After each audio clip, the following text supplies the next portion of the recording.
আশা করি ভালো আছেন। সুন্দর একটা ভিডিও নিয়ে আসলাম, আশা করি দেখলে ভালো লাগবে। সবার শেয়ার করেন বেশি বেশি, আর পাশে থাকবেন। এই সমাজটা দিন দিন অন্ধকারে যাচ্ছে। আমি একজন ছেলে হয়েও আমি নিরাপদ না। এই সমাজে কেমনে চলবো আমি?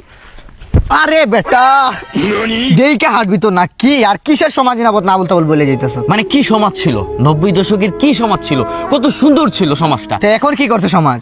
এখন অশ্লীলতায় ভরে গেছে সমাজটা। আমি তো দেখি না অশ্লীলতার কিছু। তুই দেখবে কেমনে? কিছুক্ষণ আগে আমি এদিক দিয়ে হাইটে আসতেছিলাম, বুঝছস? ভালো। ওইখানে একটা গুহার মতো আছে, বুঝছস? এটা দিনের বেলা, এই জায়গায় অন্ধকার। এই জায়গা চিনি তো আমি। এদিক দিয়ে আমি আসতেছিলাম, নাইজেরিয়ান কিছু মাইয়া আছে না, কুকরা কুকরা চুল, কাইল চিক্কা বান্দর, চারটা মাইয়া এখানে দাঁড়ায় আছে। দাঁড়ায় আমার এমনি ইশারা দিতেছে। এটা তো খারাপ। এমনি ইশারা দিতেছে। পরে আমি গেলাম, গিয়ে বললাম কি হয়েছে?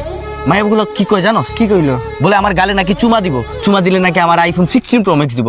আমি কি এরকম ছেলে? না, একটা না। আইফোনের জন্য কি আমি মাইয়ার গুলার চুমা খাইয়া ফেলাম? না, সম্ভবই না। তইলে তো হাতে কি এটা? IPhone 16 pro max. কোন দিন নিলি? এই তো কিছুক্ষণ আগে।